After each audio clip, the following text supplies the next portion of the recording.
Hi guys. Hey, the other day we took some timber cutting training. It's like a freshener upper we take every once in a bit. And anyways, what I'm trying to spit out is the guy that does his class, the guy that teaches the class. I basically owe him my life. I mean, he's the stuff that he's taught and helped pass down was pretty much what's helped him and the grace of God. Pretty much what kept me alive, and he's kept a lot of people alive. And anyways, and he means the world to me. And so I just kind of recorded some of class, and I totally botched it up. It's not good. But a guy ought to just sit there and record for 3 hours and play it. I mean, it was good. It's good to listen to. He keeps you mesmerized. But when I'm learning, I don't record worth a hoot when I'm learning. It's just something because I'm thinking, and it's hard to. But here goes.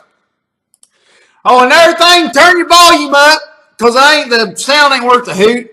Turn your volume up so you can hear everything, and enjoy, everybody. Thank you, and you can keep the comments respectful. I think a lot of this guy, and I don't want to put up with a bunch of bull mess comments out of this video. Y'all make up for it in the next one.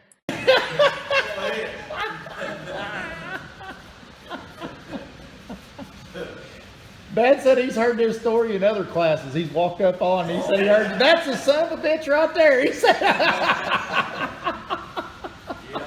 he caught me up at Mortimer Road. But yeah, I always tell about my education in along with this. Well, I went to school being all diesel mechanic for about a year. Worked in a shop for 30 days and decided that sucked pretty bad. And quit on Friday and called the bill and went to work on Monday. And, grew up on a farm down there. But Dad never did let me and my brother use the saw.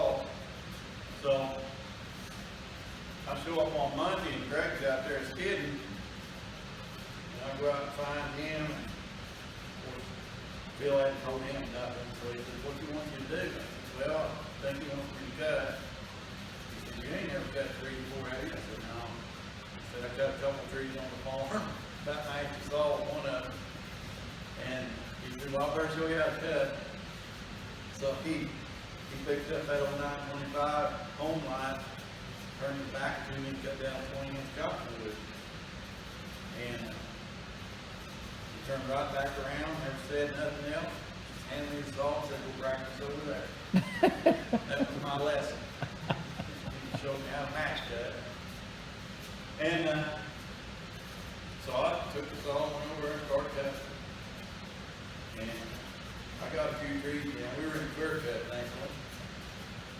And I cut up one saw, maple, and it had two forks in it, about 12-inch forks. And then the tree fell, one of the forks got caught up on another tree, ripped it out. So it's hanging in that tree, and it's touching the ground about 15 feet from the trunk.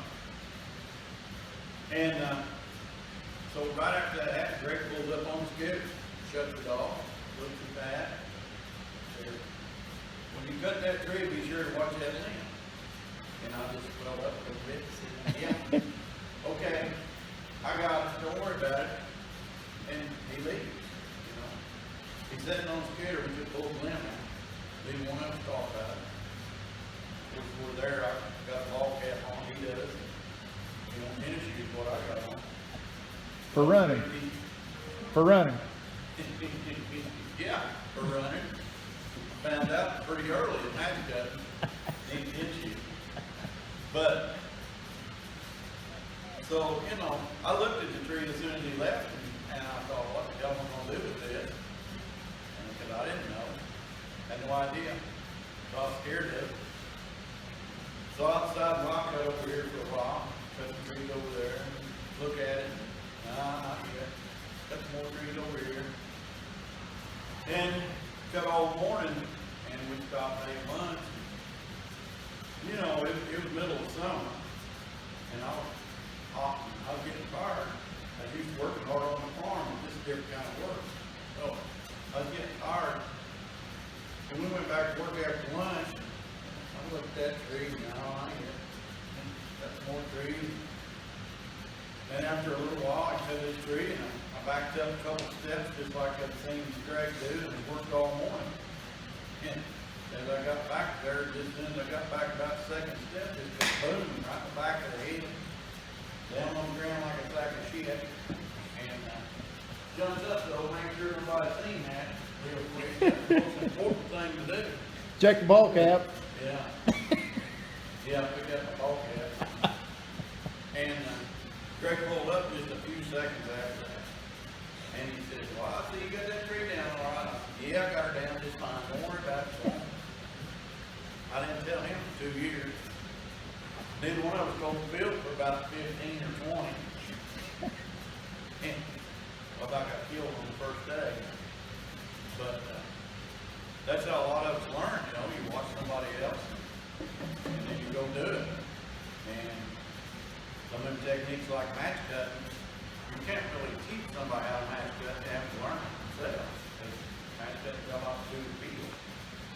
And hopefully these classes over the years have saved some people, because this style of cut is teachable. That's the whole idea behind it.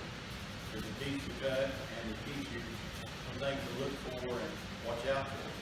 So that's where we're at, and that was my learning experience. I've learned a lot more since then, the hard way.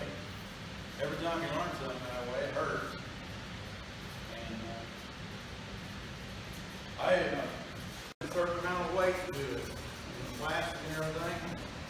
The more Husqvarna handles, they used to have metal weight in them, and that weight would fall out once in a while. They wouldn't work anymore. They weren't heavy enough. But the handle has a certain amount of weight.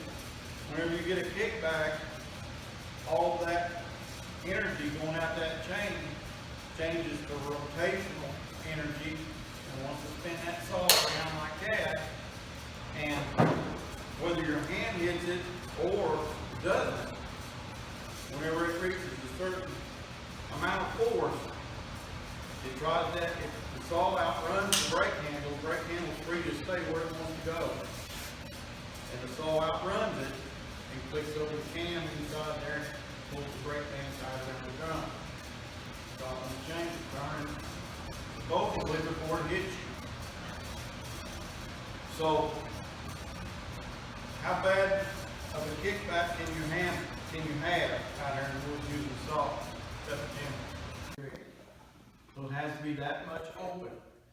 If it's any less, it's conventional. It's old school. That right there is about 25. A typical match cut notch was about 25 degrees. This here is 90. This is about 25. So, what advantage does this open face have over this conventional? Lets the tree go down. Yeah, it lets you retain control of the tree before this face hits the top face of the stump and breaks the hinge loose. So, with this cut, you retain control longer. So in this 90-degree notch, in a stringy species wood, this tree can fall, if it stands straight up, it can fall straight down on flat ground and hit the ground before this hits the top of the stump. This one, it's only going to go 25 degrees. Quarter of the way down, the top of the notch will hit the top of the stump, thereby breaking the hinge and losing control. The other thing, see, and the thing we encountered in match cutting so much, was that as the tree tilts, it gets rid of its weight the farther it goes down. When it gets down to about 45 degrees, most of the weight's no longer transferring down the stem into the stump, it's going straight to the ground. So if you pull a tree with a cable on a real steep hillside, what you want to ideally do is to hook it up to the skidder, cut the tree starts to fall. When it gets right at about 45 degrees, that's when you want to start pulling. Because if you'll pull at that moment and not before that, that tree has virtually no weight, it's all in the air. So you can start pulling. If your winch is fast, you can pull, and if your winch is fast enough, you can almost get where the tree tops up to the stump. Timber cutter's got to get the hell out of the way. But he has to anyway if you're going to try to catch him with a cable. I ended up on the wrong side one day, not paying attention, you know. Real easy to do. You're out there tired and hot on them hills, mountains. I ended up on the wrong side. And I cut the tree loose, and I think Pee Wee was on the skidder, maybe Porky. They was both there, Porky Ransom. And they was setting up on a dozer road that Greg had built. I mean, steep ground up above Louisville. And I cut the tree, and he started pulling on it about the right time. And when the cable tightened up though, it was coming my way. And I knew as soon as I cut it loose just about that I was on the wrong side. So I turned around and I started running out the side of the hill as hard as I could go. And whenever he caught it, of course the cable started coming sideways because the tree was coming sideways toward my side. But anyways, you know, I was running, but I didn't get very far. And the cable actually went over my head because I fell down, and it cut into the ground a few feet in front of me. Well, them guys were sitting up there and they couldn't see when I fell down. All they seen was me fall down, and then the cable went over and then went in the ground, you know. And so neither one of them would come down over the hill or even say anything. So I'm walking around there on the ground, you know, and thinking, boy, that was close, you know, and all this and that. And I don't even think about them guys. Them guys are thinking I'm dead, you know.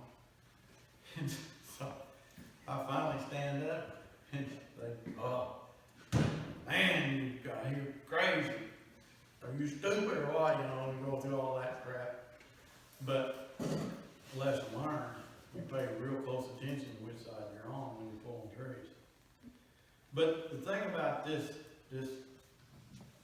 conventional notch, at 25 degrees, most of your weight's still transferring down your stem and going into your stump. So when this top of this notch hits the flat stump, all that weight's then transferring right there.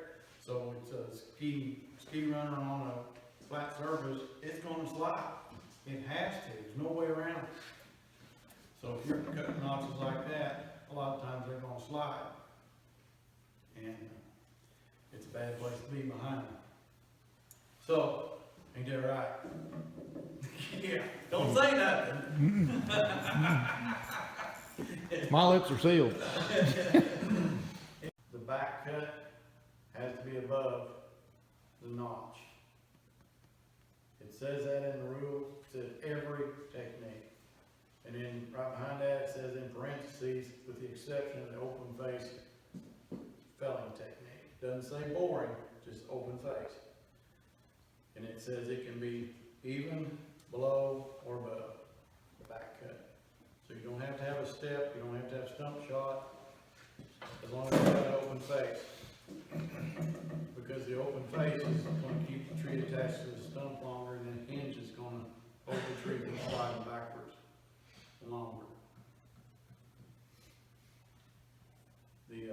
The step or the stump shot, it's not a guaranteed thing either, just like the hinge is not a guaranteed thing to hold it against the stump. If you cut a tree that runs against a tree, with either methods, it can still slide back across the stump. But with this notch, the tree doesn't even have to hit anything out there. It'll slide back a certain extent. Like I say, most of the time the trees were sitting on top of the stump, if not behind it, with that type of cut. So this is undoubtedly a better option. Now, to make this work, you have to have a perfect apex. Apex means where the two cuts come together. It has to be a perfect meet. You can't have a mismatch cut, bypass. This one here is where the top cut passes the bottom cut, creating a bypass. This one here bottom cut passes the top cut. Either one of those is bypass, and a bypass, what happens in that mechanically is the tree falls, the top will move a few feet, and it'll close that curve, and it'll start trying to pivot on the edge of that curve, trying to pry everything backwards off the stump, trying to break the hinge, and you know, in an open face bore cut, a couple of things can happen. You can lose control of the tree too early, and if your tree has side lean or side weight, the tree will drift in that direction whenever you break it free from the stump. And the other thing is, bypass is the most common cause for splinters. If you cut a tree and you put a hinge on it, you go back to the stump and it's got some splinters sticking up out of the stump, and you look at that hinge and you say, well, that's about right thickness, then take and wiggle around the sawdust there on the stump, there's probably a bypass. So, and it could cause a tree to barber chair if it's deep enough, especially this one. The other one cuts the hinge off super quick. This one here, it doesn't cut the hinge off as quick, but it makes it more likely to pull splinters of barber chair. So with this cutting technique, there's only two reasons a tree should barber chair. The hinge is flat out too thick, or we've got too big a bypass. What do you mean barber chair? Bust. That's what they call it, and I don't know why. Somebody told me one time that when you're sitting in the barber chair, they can lay it down to shave you. So that's what they thought, the reason they call it a barber chair, I don't know. To me, I always thought that was stupid. We all know what busting the tree means. We've seen it. We've seen many of them. Huh? What's inside? Yeah. You flitch it. In a veneer mill, they flitch it. They saw it right down the middle. That's what you do. And that's different on every tree. But if it's getting close to the limit, you cut the heart out of it, you lost the tree. Because it needs all the square inches it can get. If it's not up to the limit, then you can generally cut the heart out. And you can cut what I call cutting the ears off. Yeah. Cut the outside corners of the sapwood. All you're trying to do is cut that stringy sapwood. And you know, you cut the veneer up, you want to cut the heart out, so it's sitting up on two little boards. But if it's got a lot of side lean, in that case, if you did all of that, and it had half the limit, it would probably break off. If it had half or more. Half and down, it would probably work. So you gotta kind of know what your limits are on your different size trees. And we don't teach that until the third day, so we're not gonna talk about it much. But the hinge has to be intact. Now, I said a while ago, we might see somebody cut off one corner or the other. If you take that door, it's got two hinges on it, one top and one bottom. If you break the top one off, and you open the door, you pull out the door jamb, what does it try to do? It tries to fall over, right? But you break the other one, you break the bottom one, and you pull out the door jamb, there's not much effect. Because the top one's holding it, the bottom one, it just goes against the wood and swings just like it always did. It's the same thing in your tree.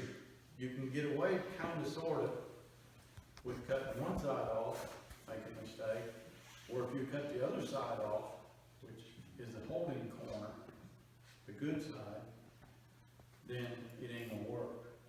But if you cut the heavy side or the bad side off, if you don't have lean up to the limit, it will probably still work, at least to a certain extent. It'll get close to your target.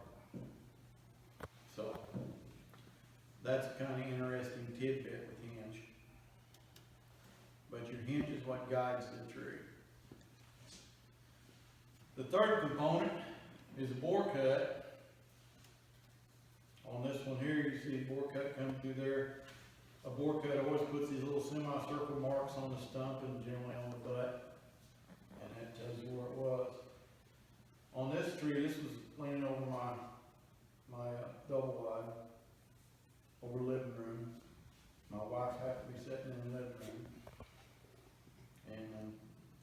have good insurance on them. Besides that, it fits good. So, didn't want to get rid of her, so this had to work. So you'll notice your bore cuts coming in here. There's no semicircles for about an inch here behind the hinge. So I knew I wanted to stay back because out here was the yard, this way toward the notch.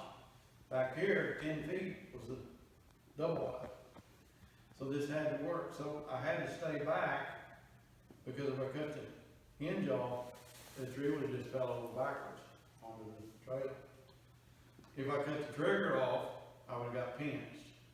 Well, I had a rope that I could have thrown up on the top of the tree and pulled the saw up, or pulled the tree up mechanically. It allows you to cut the tree from the inside out, giving you all the time in the world, as much time as you want, to create the hinge, make it the right thickness that you want. With all the chase methods, when you're starting to do something on the front, such as put a notch in it, and then you come on the back and you chase forward, that's what I call a chase method. With all of those, on a forward leaning tree, you're creating the hinge on the fly as the tree's moving. So, for one thing, that's a little bit unsafe because there might be stuff falling as soon as the tree moves. And for another thing, you've got to make the hinge the right thickness to guide the tree, but yet not have it too thick so it busts the tree or barbecues it. So this way here, you cut the tree from the inside out, you got all the time in the world to make the hinge the right thickness. Boom, done. We've got a method that kind of determines, in general, how thick and how long the hinge is in our pre-plan. We'll discuss that a little bit later. But that's your third component, is the bore cut. Your fourth component, right there, is the trigger. Your little trigger here is what holds the tree up off the saw while you're doing the back cut. On this one, you can see right there, there's a couple little wedge marks. After I got a board and made the hinge, then I took the tip and just kind of cut a little bit of the trigger out of the way so I could put the wedge as far back as I could put it and kind of sideways.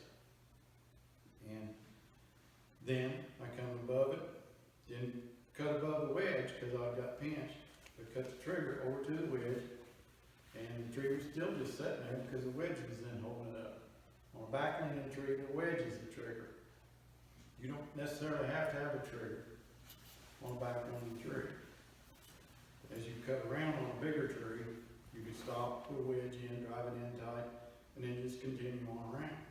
Finish it. You don't need a trigger. That's just a little different method on your back cut. So listen here, the wedge was in, driven in tight, cut the trigger off, walked over, set the saw down, came back, drove the wedge. There was one other key. I'll show you. This is kind of important too. Is you've got to have a specialty wedge.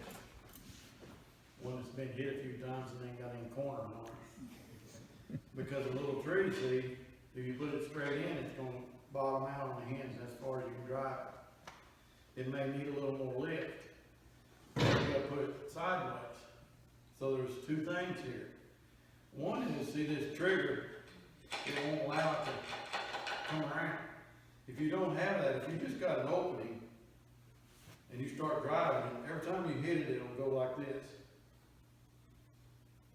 It'll swing around to the open part, and then pretty soon it's straight again. So with this, you put it at whatever angle you want to, and it can't come around this way anymore every time you hit it, so it'll drive. The other thing is with the round corner, it'll come in and it'll hit the back of the hinge, and it'll turn. And you can drive it all the way in and get your full 1 inch lift. This case, I didn't need that, but I did think about all that stuff.